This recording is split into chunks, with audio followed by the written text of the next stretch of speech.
Shalom Obracha, que le bon Dieu vous protège, vous donne la santé, la joie, la prospérité, si Dieu veut. Vous savez que dans la Torah, il y a un pasouk qui dit, lorsque tu vas construire une maison neuve, il faut, par exemple, vous savez, il y a toujours dans les maisons neuves qu'on construit, il y a toujours des fenêtres, il y a toujours des vitrines, il y a toujours des balcons. Alors, la Torah, elle dit, il faut faire attention, lorsque vous construisez une maison vide, neuve, alors faites attention, il faut avoir il faut faire la sécurité, pour ne pas que quelqu'un tombe d'une fenêtre, que Dieu préserve. Il y a beaucoup des balcons. Vous savez, un balcon, il faut que le balcon, il faut qu'il soit bien protégé, pour ne pas que quelqu'un il approche du balcon, il tombe dans le vide, il va mourir. Et il y a aussi dans Chémichement que Dieu préserve. J'ai vu des terrasses, Chémichement des terrasses, que il n'y a pas de mur de protection. Chémichement, quelqu'un peut monter sur la terrasse et marcher un peu, il peut tomber, que Dieu préserve, et mourir. Surtout si c'est 3, 4, 5 étages, 10 étages. Chimichmour, c'est très dangereux. Je me rappelle mes amis à Essaouira, là où je suis né, il y avait une synagogue, et malheureusement, la synagogue d'un grand tzaddik, Rabbi David Ben Hazan, que sur la terrasse, il y avait un trou, il y avait comme un trou par lequel la lumière elle rentrait à la synagogue, et il y avait rien qu'une, une vitrine, que Dieu préserve. Quelqu'un marche sur cette vitrine, il tombe 20 mètres, 30 mètres, c'est la mort. Moi, je suis tombé là-bas. Heureusement, j'aurais pu mourir, et grâce à Dieu, je suis vivant, bon Hachem. Parce que je sais pas, je sais que c'est pas Rabbi David Hazan qui a fait ce trou là-bas. Je sais pas qui a fait ce trou là-bas, et au lieu qu'il fait une protection pour que personne n'approche, il avait une vitrine. Mais quelqu'un qui pèse 10 kilos, il marche sur la vitrine et il tombe. Et c'est de la folie. Heureusement que je suis pas mort, je suis pas tombé, parce que je me suis raccroché. Et grâce à Dieu, mon père, Alav Shalom, lorsqu'il a pris la nouvelle, il m'a dit, David, tu vois, c'est Bisrout la Torah que j'étais en train d'étudier. Toi, David, tu as été protégé. Grâce à Dieu, merci. Merci à la Torah, merci à Hachem. Merci le tzaddik Rabbi Himpito, merci le tzaddik Rabbi David Ben Hazan, Alav Shalom. Merci que je suis vivant. Merci. Mes amis, la Torah dit, il faut toujours protéger les endroits que vous construisez. Toujours qu'il y a toujours une protection dans les fenêtres, les balcons, les terrasses. Bon. Mais je me suis posé une question. Mais qu'est-ce que la Torah veut m'apprendre ici? Mais c'est logique. Je ne sais pas moi. Écoutez-moi. La Torah dit, lorsque tu construis une maison neuve, c'est-à-dire que lorsque les Juifs étaient dans le désert, Hachem leur a promis la terre d'Israël. Et ils ont trouvé la terre d'Israël construite. Hachem, il leur a pas dit de détruire les maisons des Kénaanim, parce qu'il n'y a pas de problème. Parce que toutes les maisons des Kénaanim, il y avait tous des protections dans leurs maisons. C'est une chose qui est logique. Alors que là, quand je il dit, si tu construis une nouvelle maison, et je veux faire une nouvelle construction, vous savez qu'aujourd'hui, j'ai vu quelques maisons, ça devient à la mode, qu'il n'y a pas de barrière, il n'y a pas de protection dans les escaliers. Il y a des maisons comme duplex, en bas et en haut, et il y a des escaliers, mais il n'y a pas de montée d'escalier, il n'y a pas une protection. Et beaucoup de fois, j'aurais dit, c'est dangereux, ça. Non, mais on fait attention, on est habitué. C'est 2 mètres. J'ai dit, vous habitez ici, mais moi, j'habite pas là. Moi, je n'ai pas l'habitude. Je peux me lever au milieu de la nuit, je voudrais descendre et je vais marcher à côté du vide et je peux tomber. Je peux même tomber sur ma tête. C'est dangereux. Plusieurs fois, j'ai vu des maisons qui n'ont pas de protection dans les escaliers. Même que c'est un mètre, c'est quand même, c'est dangereux. Quand même, c'est dangereux. Alors, mes amis, la chose, c'est logique. Vous imaginez quelqu'un qui habite au 5e étage et va avoir un balcon sans protection. Ben, il faut être fou. Ça n'existe pas, un balcon sans protection. C'est impossible. Alors pourquoi la Torah me dit, si tu construis une nouvelle maison, il faut faire des protections dans les fenêtres, dans les terrasses. Aujourd'hui, mes amis, le monde, même, ils sont très, très, très, très, très stricts dans tout ce qui est protection. Ah, comme Akadosh Baruch Hu, il nous dit, David, si je construis une maison, mais bien sûr je vais le faire. Pourquoi j'ai des enfants, je vais faire attention. Quand je vais construire une maison de 3 étages, elles sont avec des balcons sans protection. Alors un bébé, lorsqu'il court et il ne s'arrête pas. Il y a une protection qu'elle arrête. Pourquoi la Torah, elle me dit il faut faire des protections. Qu'est-ce que la Torah veut? Elle veut me dire là. Il y a quelque chose que nous, on doit comprendre. Mes amis, je voudrais vous dire quelque chose de magnifique. Vous savez, maintenant, on habite dans on vit dans un monde où les parents doivent être très, très conscients de l'éducation qu'ils donnent à leurs enfants. Le shlom bayit à la maison. Vous savez que les enfants, c'est la photocopie des parents. Ce que les enfants ils voient des parents, c'est ce qu'eux ils vont faire.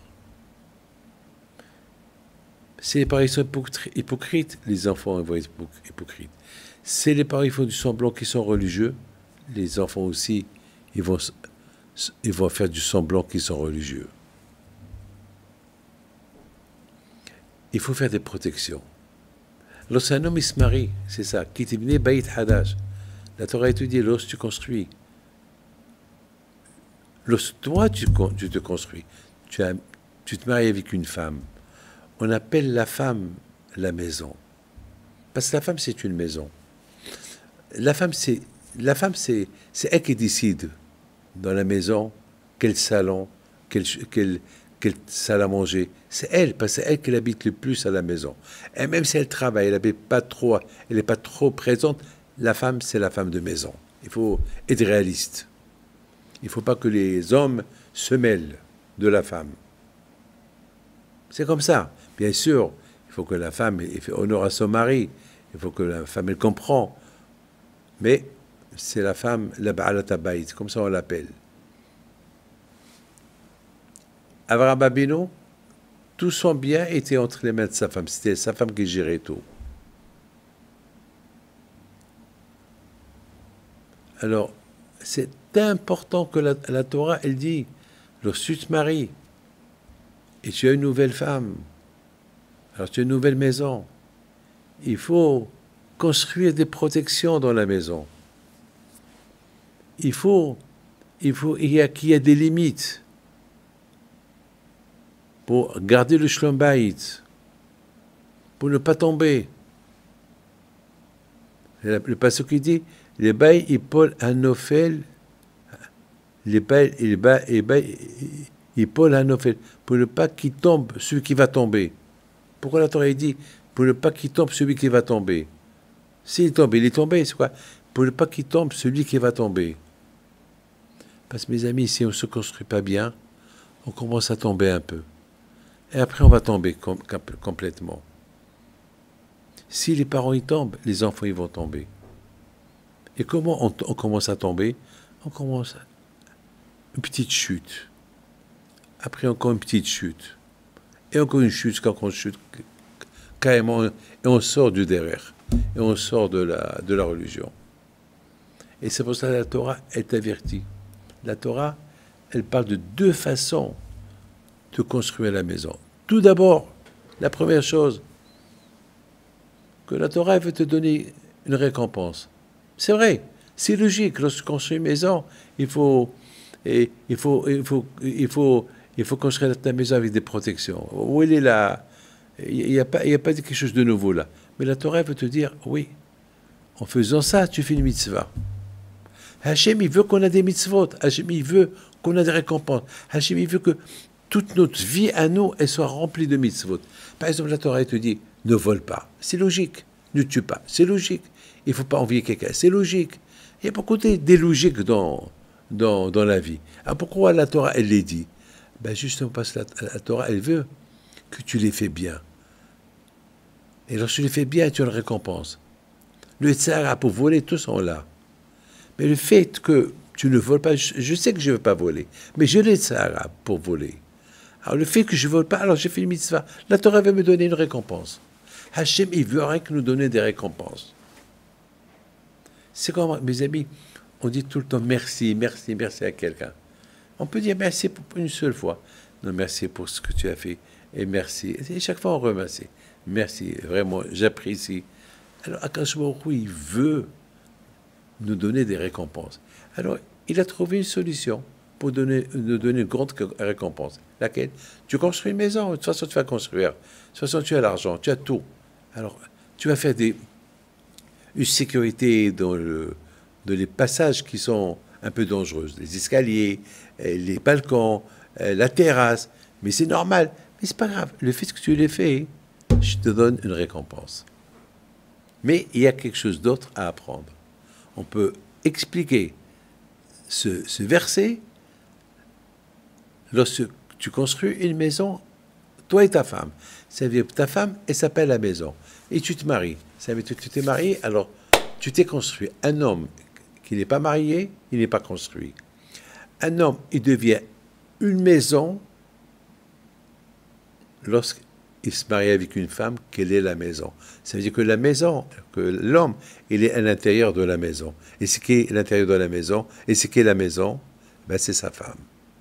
Ah ben mes amis, de la même façon qu'on veut que la femme, que la maison, elle est bien, qu'il ne manque rien dans la maison, il faut que la femme, elle lui manque rien. Il ne faut pas qu'il y ait de raison pour qu'il y ait des histoires, des problèmes avec la femme, avec la maison. Parce que s'il y a des problèmes, c'est grave.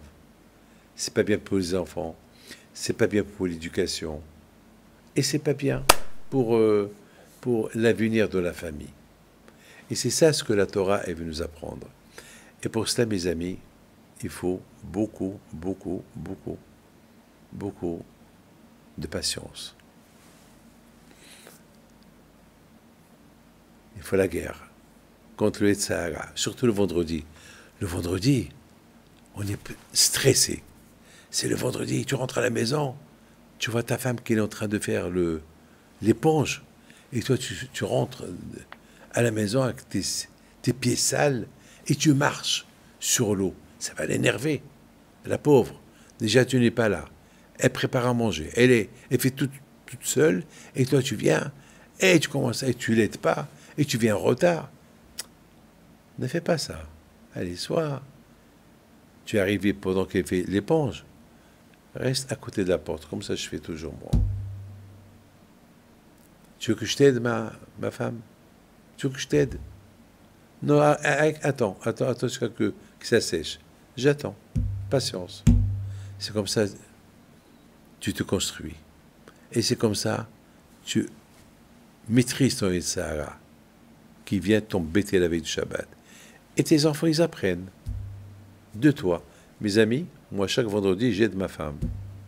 Pourquoi? Parce que j'ai vu mon père faire de même.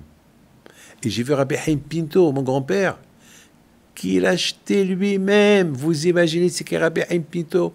Lui-même, il allait acheter les achats de Shabbat. Lui-même, il levait les sacs. J'ai vu mon père, à la Vachalon, préparer le vendredi. Il aidait presque toute l'après-midi. Il travaille, avec mon Shabbat. Les amis, que le bon Dieu vous protège, vous donne la santé, la joie, la prospérité. Ce cours de Torah à la mémoire de M. Rabbi Alfred Nissim Bejuiza Mimoun Zichron El Bracha. Amen.